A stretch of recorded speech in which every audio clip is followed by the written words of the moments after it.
La clase de hoy se trata sobre el tema de la cristología. El tema de la cristología es el tema central de la Biblia. Cuando hablamos de cristología, lo que queremos dar a entender es la doctrina sobre Jesucristo, es decir, la segunda persona de la Trinidad, especialmente en su ministerio durante la encarnación, o sea, cuando estuvo aquí en la tierra, antes de su encarnación y posterior a su resurrección. El tema de la cristología es el tema básico del el cristianismo. Es decir, sin cristología no existiría cristianismo. El fundamento del cristianismo es Cristo. Si quitamos a Cristo y todo lo que la revelación nos dice sobre Jesucristo, sobre la encarnación de Cristo, sobre la deidad de Cristo, no tendríamos eh, lo que conocemos hoy como cristianismo. Hablo de cristianismo en el sentido bíblico, el cristianismo auténtico, el cristianismo que está basado en la escritura, no el cristianismo tradicional o el cristianismo histórico, sino el cristianismo que se basa en la Biblia. Si vamos a la palabra de Dios, y específicamente a la epístola de los Colosenses, a Filipenses, podemos ver que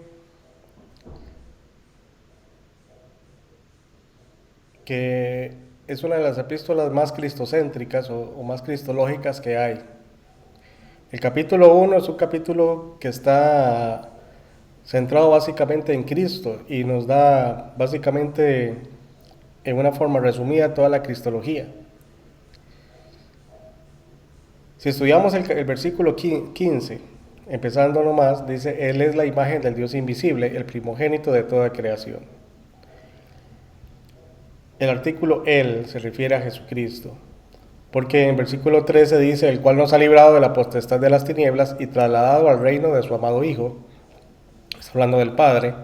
El Padre es el que nos traslada al reino de Cristo. Dice, en quien, o sea, en Cristo, tenemos redención por su sangre, el perdón de pecados. Es decir, el pago del rescate está en la sangre de Cristo. O sea, Cristo es el que pagó el precio del rescate para el ser humano, para ser rescatado de la esclavitud del pecado y alcanzar perdón de pecados. Y luego entra explicando, él es la imagen del Dios invisible. ¿Por qué Él es la imagen del Dios invisible? Porque a Dios nadie lo ha visto. Es decir, Dios en su esencia o en su ser esencial, nadie lo ha visto ni nadie lo puede ver. Dios decide revelarse al ser humano a través de la encarnación, a través de la persona de Cristo. Por eso cuando hablamos de Cristo como el fundamento del cristianismo, tenemos que verlo precisamente como ese propósito que tuvo Dios de manifestarse de manera visible y darse a conocer, de revelarse a un nivel en que el ser humano pueda comprender e interactuar con Dios. Y cuando encontramos en la Escritura que Él es la imagen del Dios invisible, vemos que en el Nuevo Testamento siempre se presenta a Cristo como la imagen de Dios. Es aquel que siempre se presenta como intermediario entre Dios y los hombres. Y este es la imagen, la representación visible de Dios. Luego dice el primogénito de toda creación. Cuando se utiliza el término primogénito de toda creación, no quiere decir que Él fue creado al principio de la creación, como algunos quieren darlo a entender. Aquí el término primogénito se refiere a que Él es el heredero de todas las cosas. El primogénito, según el Antiguo Testamento, heredaba una doble herencia o una doble porción de la herencia. Por eso, cuando se habla de Cristo como el primogénito, Él es el que tiene la autoridad, Él es el que tiene el derecho legal de heredar todas las cosas espirituales y las cosas de esta creación. Por eso dice el primogénito de toda creación, es decir, de las cosas que están en la tierra y las cosas que están en los cielos. Por eso el versículo 16, porque en Él fueron creadas todas las cosas, las que hay en los cielos y las que hay en la tierra, visibles e invisibles, sean tronos, sean dominios, sean principados, sean potestades. Los tronos, dominios, principados y potestades son ángeles. Dice, todo fue creado por medio de Él y para Él. Entonces aquí encontramos el versículo 16, que todas las cosas en Él fueron creadas. Ya esa primera cláusula excluye a Cristo, porque si Cristo es el primogénito, el primero en ser creado, entonces todas las cosas no podrían ser creadas en Él porque Él sería creado. O sea, habría una contradicción. Dice, en Él fueron creadas todas las cosas, y todas las cosas lo incluirían a Él si Él es creado. Pero como Él no es creado, no es un ser creado, ya es un ser que existe antes de la creación, entonces se puede entender que en Él fueron creadas todas las cosas. De manera que en Cristo encontramos esa verdad, que Él en su deidad, en Él fueron creadas todas las cosas, por medio de Él fueron creadas todas las cosas, y para Él fueron creadas todas las cosas. Y el verso 17 todavía lo aclara más, y Él es antes de todas las cosas, y todas las cosas en Él subsisten, o en otras palabras, Él sostiene la existencia de todas las cosas. Un pasaje paralelo a este lo encontramos en Hebreos capítulo 1, que ahorita no lo vamos a estudiar, pero ya lo hemos mencionado en otros cursos. Pero dice, y Él es antes de todas las cosas. Aquí lo mismo que dice Juan en el Evangelio de Juan. En el principio era el Verbo. En esa declaración que da Juan, está diciendo exactamente lo mismo que dice Pablo, y Él es antes de todas las cosas. En el principio era el Verbo, o sea, antes del principio ya existía o ya estaba el Verbo, o el Logos, y todas las cosas en Él subsisten. Y Él es la cabeza del cuerpo, que es la iglesia, Él que es el principio de todas las cosas, el primogénito de entre los muertos. Y aquí se utiliza el término primogénito por segunda vez en este capítulo, pero para referirse al primero en su clase. El primogénito es el primero en su clase, el primero en resucitar con un cuerpo incorruptible, el primero en resucitar con un cuerpo glorificado. Antes de Cristo no hay nadie con un cuerpo glorificado. No existe ningún ser humano antes de la resurrección de Cristo que tenga un cuerpo glorificado. Dice, para que en todo tenga la preeminencia o el primer lugar. Dice, por cuanto agradó al Padre que en Él habitase toda plenitud. ¿Toda plenitud de qué? Toda la plenitud de la deidad. Ahora, aquí donde dice, por cuanto agradó al Padre que en Él habitase, o sea, se refiere a Cristo encarnado. Porque en el Logos, antes de encarnarse, en Él está toda la deidad. No es que habita la deidad. Pero cuando Cristo se encarna, el cuerpo de Cristo es descrito en la Escritura como un tabernáculo. Entonces, un tabernáculo en el cual Él va a habitar. Por eso es que en Cristo se dice que en Él habita toda la plenitud de la deidad. Dice, y por medio de Él reconciliar consigo todas las cosas, así las que están en la tierra como las que están en los cielos, haciendo la paz mediante la sangre de su cruz. Ahora, la obra de Cristo en la cruz del Calvario es la de reconciliación, porque Él estaba reconciliando todas las cosas en la cruz, o Dios estaba reconciliando con el mundo en la cruz, por medio de la sangre de Cristo. Entonces vemos que aquí en este capítulo encontramos mucho sobre lo que es la persona de Cristo, la deidad de Cristo, el propósito de Cristo. Si vamos a Colosenses,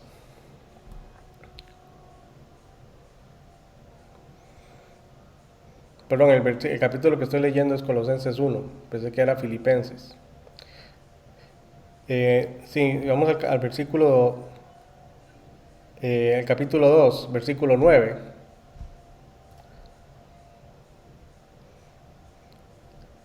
Nuevamente Pablo vuelve a afirmar, porque en él habita corporalmente toda la plenitud de la deidad, que es lo que estaba explicando en el versículo anterior. O sea, en Cristo encarnado habita toda la deidad. Así que Cristo es Dios en la carne, o la persona teándrica, es el término que se utiliza en teología para referirse al Dios hombre, o la persona teándrica, de teos, Dios, y andros, hombre, o sea, teándrica, o sea, la persona teándrica es lo que nosotros decimos también en teología, el Dios hombre, o Dios encarnado. Estos son términos técnicos que también que es bueno que tal vez ustedes los anoten por ahí. Lo primero que vamos a estudiar el día de hoy es los nombres y títulos de Cristo. En el Nuevo Testamento encontramos diferentes nombres o títulos para referirse a Cristo. El nombre personal de Cristo es Jesús. Todo lo demás son títulos que se le atribuyen a Jesucristo. Pero su nombre personal o nombre de pila es Jesús. Y es el nombre por el cual nosotros lo conocemos. Ahora, el nombre Jesús, que es la forma latina que heredada en el español, Jesús es la forma latina de la palabra Yehoshua en hebreo, o Josué, que también es otra forma latinizada de Yehoshua, pero significa Jehová salva o Yahvé salva. Entonces, Jehová salva o Jehová es salvador es lo que significa Josué o Jesús. Josué y Jesús es exactamente el mismo nombre. Josué es la forma en español transliterada del hebreo Yehoshua o Josué, mientras que Jesús es la forma latina que también se hereda en el español. Así que cuando hablamos de Josué en el Antiguo Testamento, también es el mismo nombre Jesús. Ahora, el significado es el mismo, no importa el idioma, sea en español, sea en latín, sea en hebreo. Jesús, Josué o Yehoshua significa exactamente lo mismo. Jehová es salvador o Jehová salva.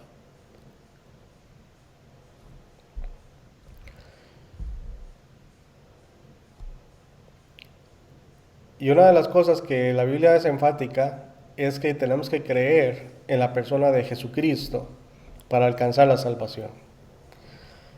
Y creer en Cristo no implica simplemente aceptar que es verdad, es reconocer que verdaderamente Jesucristo es Dios en la carne, es Dios encarnado, que verdaderamente en Jesucristo hay salvación y hay perdón de pecados.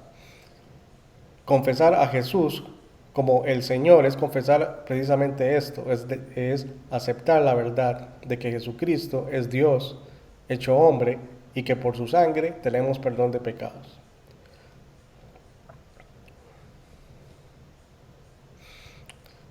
Por eso el énfasis que hacemos nosotros de lo que es el Evangelio, el significado del Evangelio, que encontramos en 1 Corintios capítulo 15.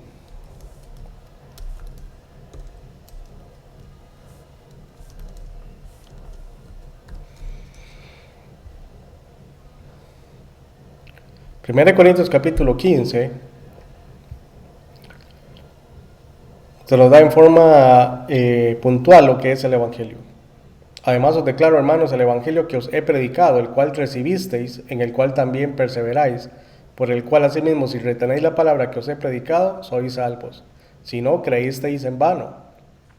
Porque primeramente os he enseñado lo que asimismo recibí, que Cristo murió por nuestros pecados, conforme a las Escrituras, que fue sepultado y que resucitó al tercer día, conforme a las Escrituras. Entonces, en esta declaración de que Cristo murió por nuestros pecados, conforme a las Escrituras, que fue sepultado conforme a las Escrituras y que resucitó al tercer día conforme a las Escrituras, si aceptamos eso como verdadero y ponemos nuestra confianza en Cristo, somos salvos. Eso es el Evangelio en esencia. Creer precisamente en la muerte y resurrección, muerte, sepultura y resurrección de Cristo. Además de que Cristo es el Cordero de Dios que quita el pecado del mundo. Nadie puede llamarse cristiano si no acepta esto como el fundamento de su fe. Cualquier persona, no importa qué denominación sea, si no acepta esto, no es cristiano. En el sentido de, de la palabra cristiano, de ser un creyente en Cristo. Aunque ser cristiano es más que simplemente que creer en Cristo. Ser cristiano implica creer en Cristo y seguir a Cristo y vivir bajo los principios de Cristo. Porque cristiano no es simplemente llamarse cristiano por llamarse cristiano o creer en el Evangelio como tal. Ese es el primer paso, ese es el fundamento. Lo demás es crecer en el conocimiento de Jesucristo. Ser transformados a la imagen de Jesucristo. Ser semejantes a Cristo. Ser imitadores de Cristo. Entonces ser cristiano es un caminar constante en la fe. Es un crecimiento constante en la fe en Cristo, al punto de que seamos como Cristo, que vivamos una vida como la de Cristo, que las personas puedan, a través de nosotros, encontrar a Cristo. Y eso es lo esencial de ser cristiano. Okay.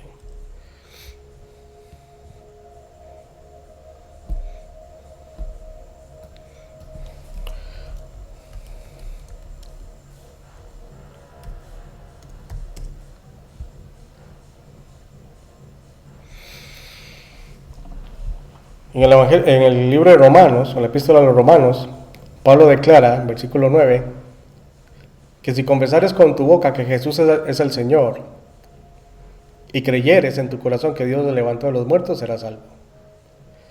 Entonces, este es el otro aspecto del Evangelio que yo les estaba diciendo, que es no solo aceptar el testimonio de la Escritura de la muerte, sepultura y resurrección de Cristo, sino confesar que Jesucristo realmente es Dios hecho hombre, Jesús es el Señor, y creer en el corazón que Dios lo resucitó.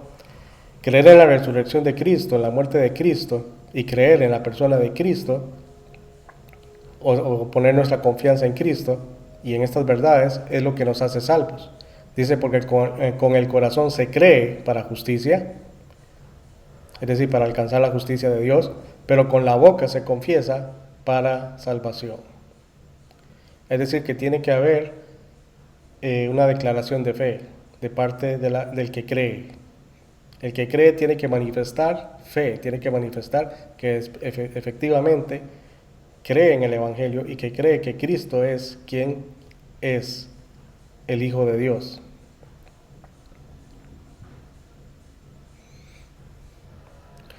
Por eso encontramos un énfasis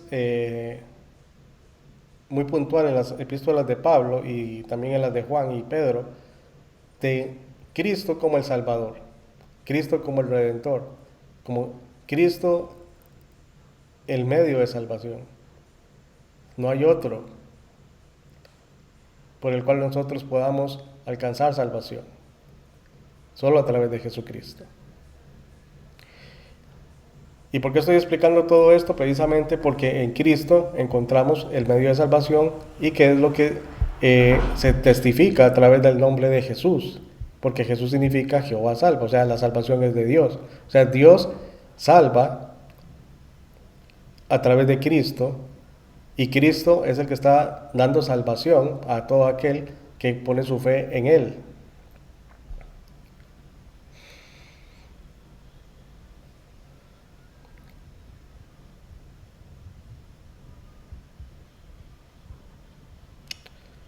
Okay. No sé si hay alguna pregunta o comentario sobre lo que acabamos de explicar.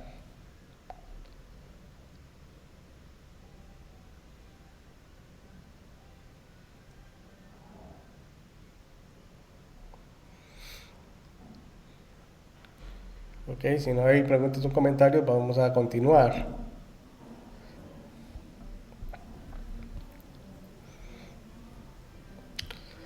¿Por qué la resurrección de Cristo es importante?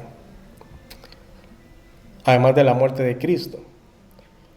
¿Qué hubiera pasado si Cristo muere pero no resucita? Si Cristo muere pero no resucita, no existiría el cristianismo.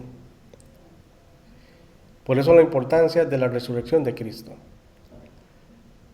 Si Cristo hubiera muerto y hubiera sido sepultado, el cristianismo sería una religión como cualquier otra de las que han existido. Pero precisamente porque Cristo murió y resucitó, el cristianismo viene a ser, o sea, el cristianismo verdadero, el cristianismo bíblico, es el que viene a ser la verdadera religión, si queremos verlo desde un punto de vista de religión, porque solamente Cristo declaró ser Dios, y no solo lo declaró, sino que también lo demostró. Y el hecho de la resurrección de Cristo es lo que manifiesta la certeza de todo lo que dijo Cristo. Ninguna religión proclama algo como el Evangelio de Jesucristo, en donde hay salvación y hay esperanza. Y para alcanzar la salvación se necesita creer necesariamente no solo en la muerte, sino también en la resurrección de Jesucristo. Si no hay resurrección, el Evangelio falla. Si no hay resurrección, el cristianismo falla. Si no se cree en la resurrección, no hay salvación. Tenemos que entender que era necesario que Cristo muriera, fuera sepultado y resucitara. Vamos a ir a Lucas capítulo 24.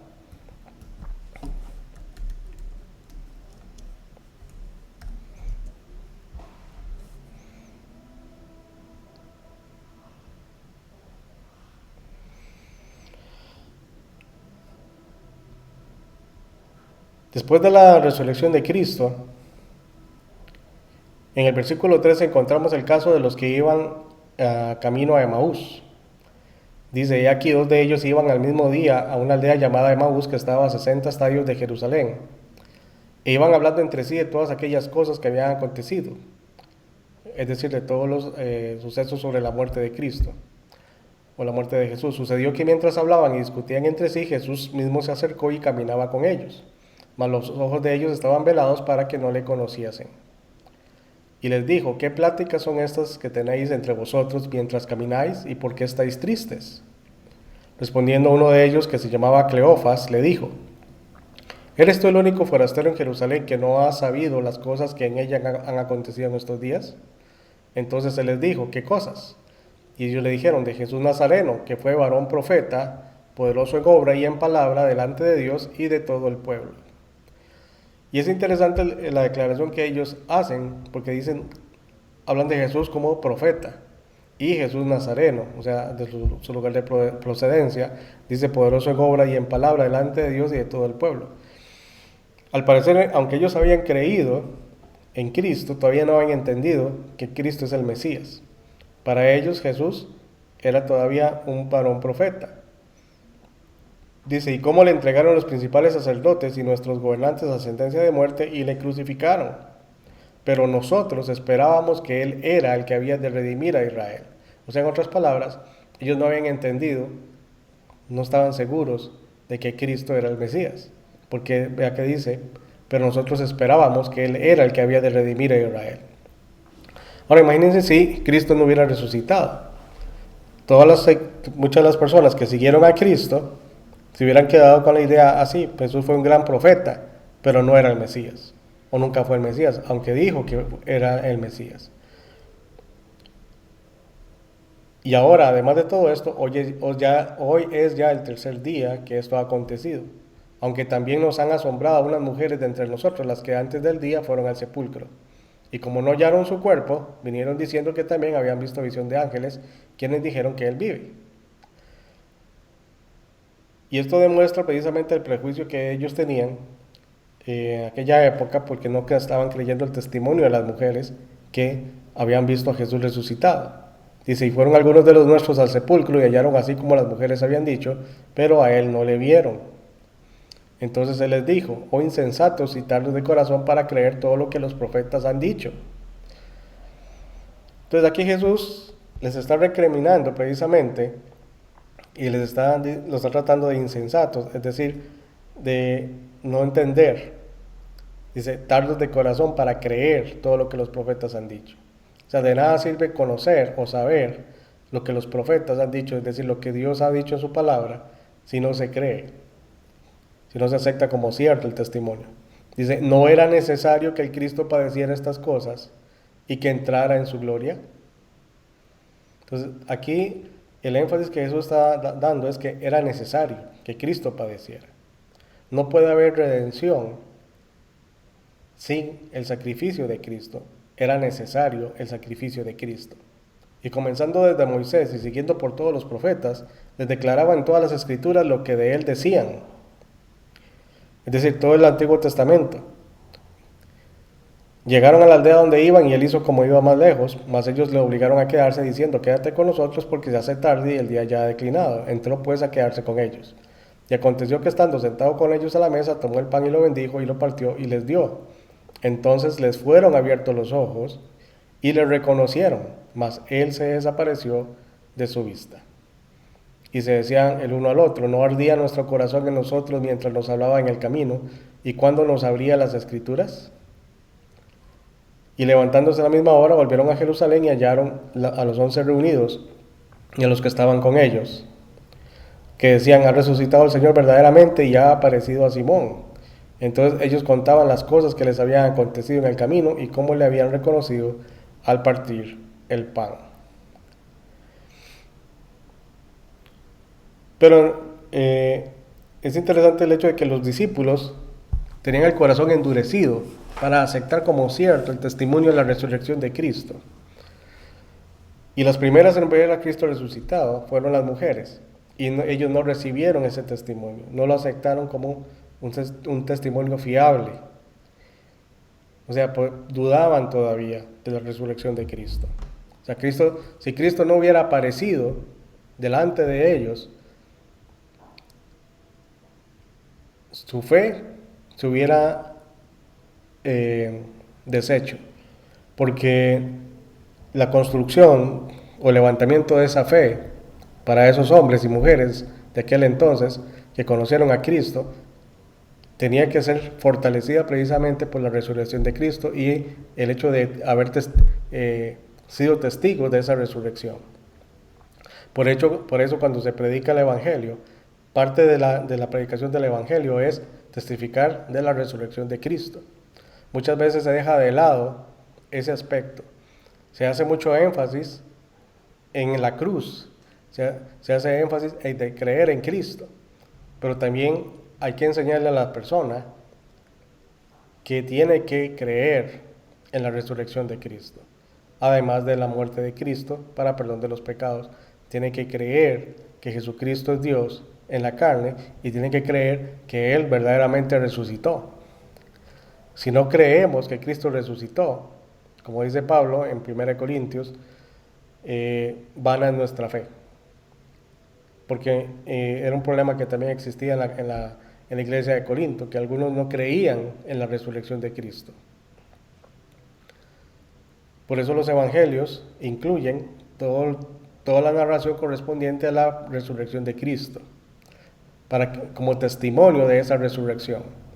Y si estudiamos el libro de Hechos, nos damos cuenta que cuando Pedro y Pablo presentaban a Cristo, ellos no solamente hablaban del sacrificio de Cristo en la cruz, sino también hablaban de la resurrección de Cristo. Y es importante entender la resurrección de Cristo, porque la resurrección de Cristo es la promesa, la garantía de que de la misma manera como Cristo resucitó y venció a la muerte, de la misma manera el que cree en Cristo un día también será resucitado y será hecho semejante a Cristo, o recibirá un cuerpo semejante al de Cristo.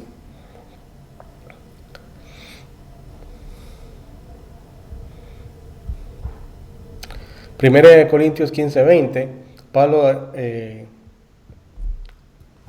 declara ahí sobre la resurrección de Cristo como un punto importante de la doctrina cristológica. Capítulo 15 empieza presentando Pablo el Evangelio de Cristo, pero vea lo que dice el versículo 13, porque si no hay resurrección de muertos, tampoco Cristo resucitó. Y si Cristo no resucitó, vana es entonces nuestra predicación, vana es también vuestra fe. Y somos hallados falsos testigos de Dios, porque hemos testificado de Dios que Él resucitó a Cristo, al cual no resucitó, si en verdad los muertos no resucitan. Porque si los muertos no resucitan, tampoco Cristo resucitó. Y si Cristo no resucitó, vuestra fe es vana, aún estáis en vuestros pecados. Entonces también los que durmieron en Cristo perecieron. Si en esta vida solamente esperamos en Cristo, somos los más dignos de conmiseración de todos los hombres. Mas ahora Cristo ha resucitado de los muertos, primicias de los que durmieron es hecho. Porque por cuanto la muerte entró por un hombre, también por un hombre la resurrección de los muertos. Porque así como en Adán todos mueren, también en Cristo todos serán vivificados. Entonces aquí Pablo está declarando una verdad importante. Si en verdad la resurrección no se ha dado y Cristo no resucitó, entonces nuestra fe es inútil. No sirve de nada creer en Cristo. Morimos y moriremos en nuestros pecados. Pero si Cristo en verdad resucitó, entonces en verdad Cristo venció al pecado y en verdad Cristo venció a la muerte. Porque la declaración que da el versículo 22, porque así como en Adán todos mueren por causa del pecado, también en Cristo todos serán vivificados. Es decir, todos aquellos que crean en Cristo. O sea, la promesa es la resurrección, de la vida eterna. Porque no puede haber vida eterna sin resurrección. La resurrección es parte de la vida eterna, es parte de la promesa de recibir esa vida eterna que Cristo nos ofrece.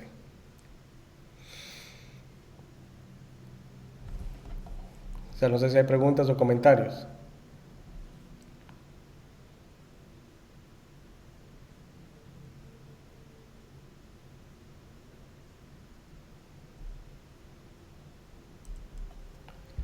Ok. Ahora, el nombre de Cristo, que no es un nombre personal, es un título. Cristo significa ungido. Es la forma griega de Christos, que significa ungido, o ungir, ungimiento, que es la misma palabra que en idioma hebreo es Mesías o Mesías. Mesías significa ungido.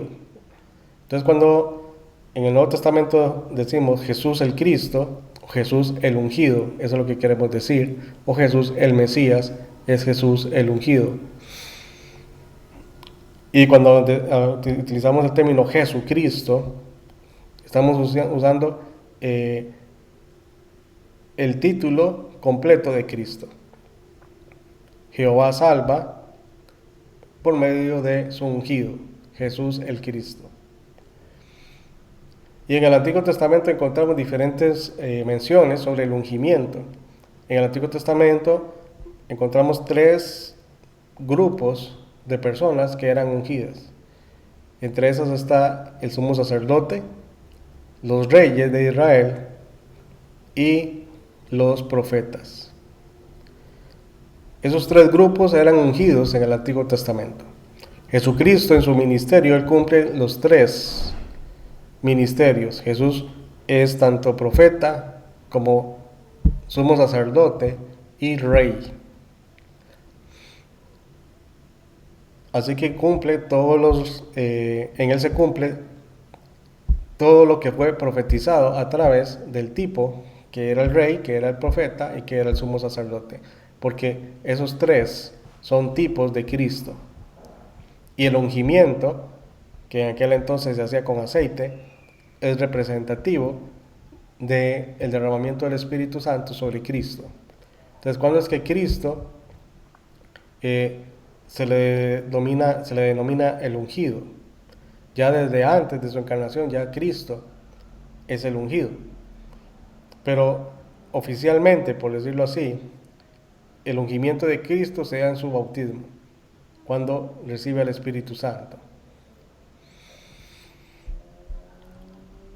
Y de eso está lleno la Escritura en el Nuevo Testamento, haciendo referencia a los 3 ministerios de Cristo. En Hechos capítulo 3, vamos a ir a Hechos capítulo 3.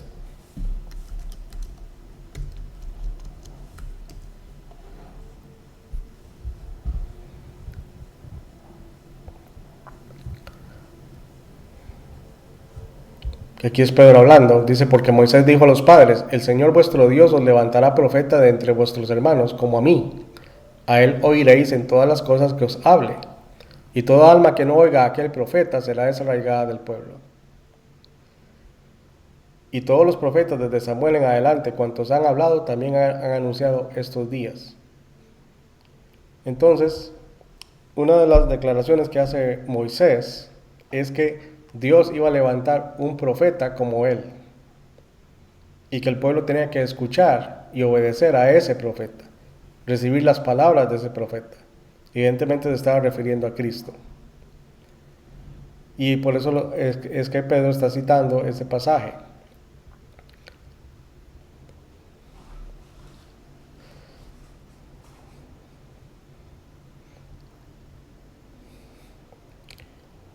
Luego Hebreos capítulo 4, y Hebreos es muy enfático en eso, nos presenta a Cristo como el sumo sacerdote según el orden de Melquisedec, no según el orden aarónico. O sea, Dios levanta un oficio profético a partir de Cristo, pero que es exclusivo de Cristo. No hay nadie aparte de Cristo que reciba la posición de sumo sacerdote según el orden de Melquisedec. En Hebreos capítulo 4, versículos 14, por tanto, teniendo un gran sumo sacerdote que traspasó los cielos, Jesús el Hijo de Dios, retengamos nuestra profesión. Entonces aquí se está declarando que tenemos un gran sumo sacerdote y este es Jesús el Hijo de Dios. Es decir, Jesús, Dios hombre, es sumo sacerdote que traspasó los cielos. Porque no tenemos un sumo sacerdote que no pueda compadecerse de nuestras debilidades, sino uno que fue tentado en todo según nuestra semejanza, pero sin pecado. Y eso es importante recalcarlo, porque el sumo sacerdote tenía que ser una persona que se identifique con el pecador, que pueda comprender y entender la situación del pecador. En el caso del ministerio arónico, parte del ministerio del sacerdote era eso, identificarse con la condición del que ofrecía el sacrificio, para que él también ofreciera el sacrificio a favor de esa persona. Pero el sumo sacerdote tenía que ofrecer sacrificio por sí mismo, porque él tenía pecado. Pero Cristo, que es el sumo sacerdote según el orden de Melquisedec, él es sumo sacerdote que oficia a favor del pecador, se identifica con el pecador. La única diferencia es que él nunca tuvo pecado. Él fue hecho pecado y se ofreció a sí mismo. Y cuando él se ofrece a sí mismo, él funge tanto como el sumo sacerdote que ofrece el sacrificio y funge también como la víctima del sacrificio. Una víctima sin pecado y un sumo sacerdote sin pecado.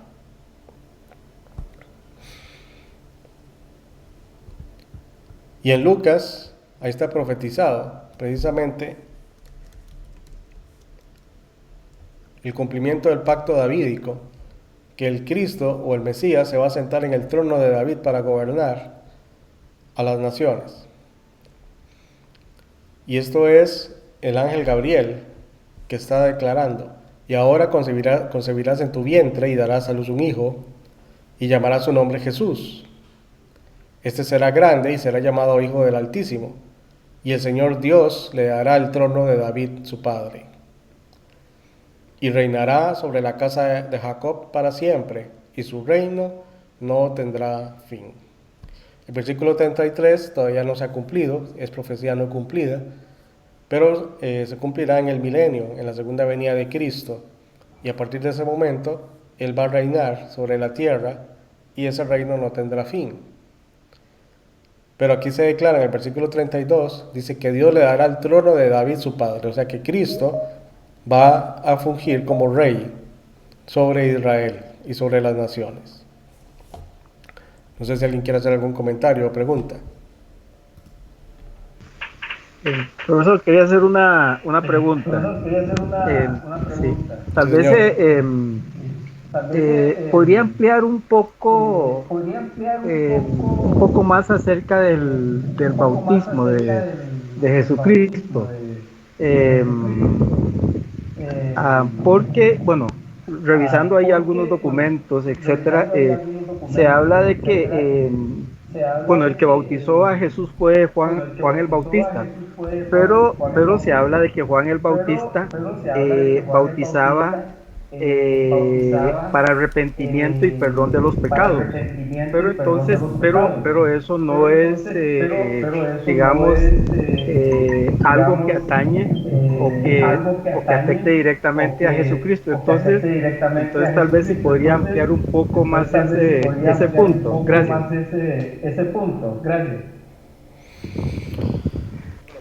Bueno, Juan el Bautista, el propósito de Juan el Bautista era presentar a Cristo a Israel y preparar a Israel para que recibieran al Mesías, esencialmente. Entonces, una de las formas por las cuales se estaba preparando al pueblo, se estaba preparando el material humano que Dios iba a utilizar, o que Cristo iba a utilizar para levantar su iglesia, es lo que preparó Juan el Bautista. Si vamos a Mateo capítulo 3, que ahí encontramos la narración del bautismo de Cristo, en el versículo 13 dice: entonces Jesús vino de Galilea a Juan al Jordán para ser bautizado por él. Es decir, ¿por qué Jesús va de Galilea hasta el Jordán para ser bautizado por Juan el Bautista?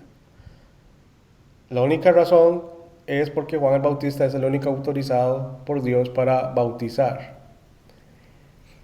Tenemos que entender que el bautismo de Juan es un bautismo un poco diferente del bautismo que hace Jesús y sus discípulos después. ¿Por qué un poco diferente? Porque el bautismo de Juan era válido para ser seguidor de Cristo, o ser parte del cuerpo de Cristo, la iglesia de Cristo. Sin embargo, Juan, que era el que tenía la autoridad para bautizar, él no fue bautizado por nadie. Así que Juan no podía ser parte parte de los discípulos de Cristo, porque el ministerio de Juan era un ministerio que tenía que declinar cuando empezara el ministerio de Cristo. Versículo 14 dice: mas Juan se le oponía, diciendo: yo necesito ser bautizado por ti, y tú vienes a mí. Juan, él deseaba ser bautizado por Cristo. Sin embargo, Cristo, a pesar de ser Dios encarnado, él no bautiza a nadie sino hasta después de ser bautizado. El que había dado la autoridad de bautizar era el Padre, y eso se le había dado a Juan el Bautista. Cristo no podía bautizarlo, porque el plan de Dios era que Juan bautizara a Jesús. Israel no hubiera recibido, por lo menos los creyentes, los que habían creído, sí, el testimonio de Juan, porque Juan da testimonio de Cristo como el Cordero de Dios que quita el pecado del mundo, y lo presenta como el Cordero de Dios que quita el pecado del mundo, según el Evangelio de Juan. Pero aquí vemos que Juan, él quería también ser bautizado por Cristo. Pero Jesús le respondió: deja ahora, porque así conviene que cumplamos toda justicia.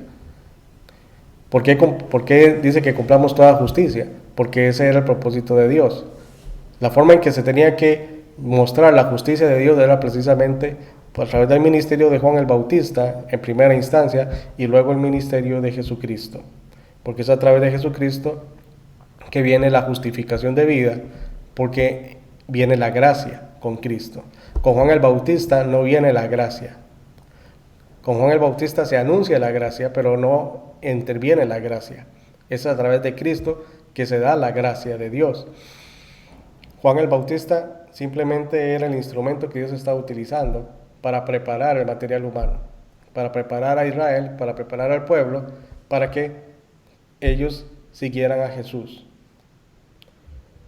Eso en primera instancia, versículo 16. Y Jesús, después que fue bautizado por Juan el Bautista, subió luego del agua, y aquí los cielos le fueron abiertos, y vio el Espíritu de Dios que descendía como paloma y venía sobre él. Y hubo una voz en los cielos que decía: este es mi Hijo amado en quien tengo complacencia. Entonces aquí vemos que una de las cosas que daba testimonio Juan y que quedó registrado en el Evangelio de Juan es que el que bautiza con el Espíritu es aquel sobre el que tenía que ver que descendía el Espíritu Santo. Entonces Juan el Bautista ve al Espíritu Santo en forma corporal como paloma que desciende sobre Jesús. Aunque el versículo 16 aquí está indicando que es Cristo quien lo ve. Dice: vio al Espíritu de Dios que descendía como paloma y venía sobre él.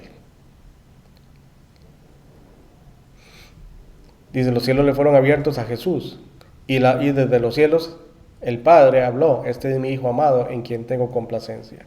Entonces aquí en estos dos versículos vemos a la Trinidad manifestada. Ahora, ¿por qué Cristo tiene que ser bautizado? Tenemos que entender varias cosas. Jesucristo no tenía pecado. Él no necesitaba ser bautizado por Juan el Bautista, porque Juan estaba predicando un bautismo de arrepentimiento, un bautismo de conversión. Eso es básicamente los que venían a Juan el Bautista eran personas que se estaban convirtiendo de una manera profunda y sincera a Dios. Recordemos que el hebreo o el judío, a pesar de que creía el testimonio de las Escrituras, de nada servía que creyera el testimonio de las Escrituras si no había fe involucrada. De nada servía si no había fe involucrada, si no había una verdadera vuelta hacia Dios. Y una de las cosas por las cuales Israel reconocía que tenía que volverse a Dios era porque estaba siendo subyugado por el imperio romano. Entonces Israel entendía claramente que si ellos se arrepentían y se volvían a Dios, Dios los iba a restaurar nuevamente, porque ya había sucedido en el pasado. El que venía a Juan el Bautista se convertía de manera profunda y de manera sincera a Dios, siendo hebreo, siendo judío. Por eso es que Juan les dice a los fariseos y le dice a otros, a los saduceos también, dice que tienen que dar frutos dignos de arrepentimiento. O sea, si no hay un verdadero arrepentimiento, si no hay un verdadero examen en cuanto a su condición delante de Dios, que su vida no es justa delante de Dios y que tienen que volverse a Dios para alcanzar la justicia. Eso es el verdadero arrepentimiento.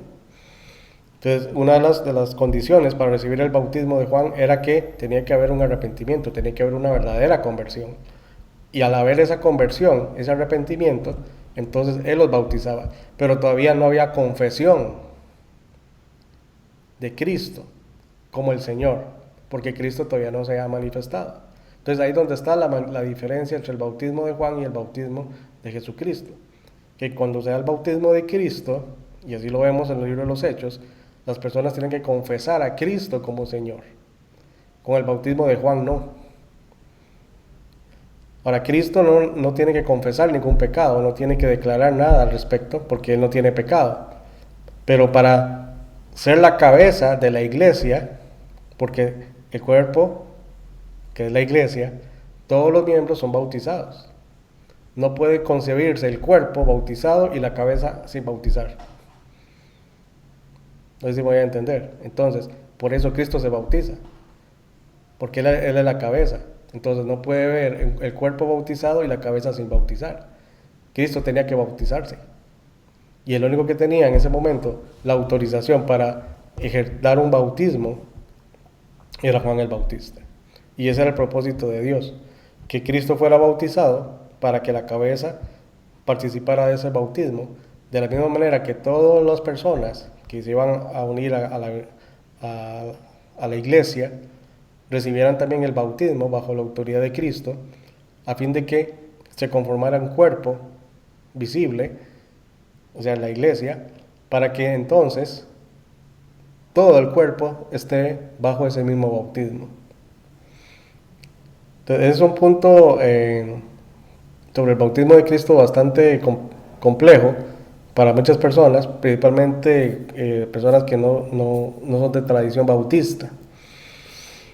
Pero tenemos que entender que el bautismo, sin el bautismo, una persona puede ser salva sin ser bautizada, pero para ser parte de la iglesia necesita ser bautizado, además de ser salvo, además de creer. De lo contrario, es salvo, pero no es parte de la iglesia. Necesita ser bautizado. Porque de la misma manera que Cristo se bautizó, el creyente tiene que bautizarse. Es un paso de fe también, el bautismo. Tal vez podemos continuar o ampliar un poco más sobre esto en la siguiente hora, porque ya son las 7. Vamos a parar acá y hacer el receso y vamos a volver a las 7:40. Y don Ricardo, no sé si tal vez ahí le aclaré un poco. Si no, Por supuesto, ahí podemos por continuar. supuesto. Aquí muchas gracias. Ok. Muchas gracias. Ok, con mucho gusto. Entonces vamos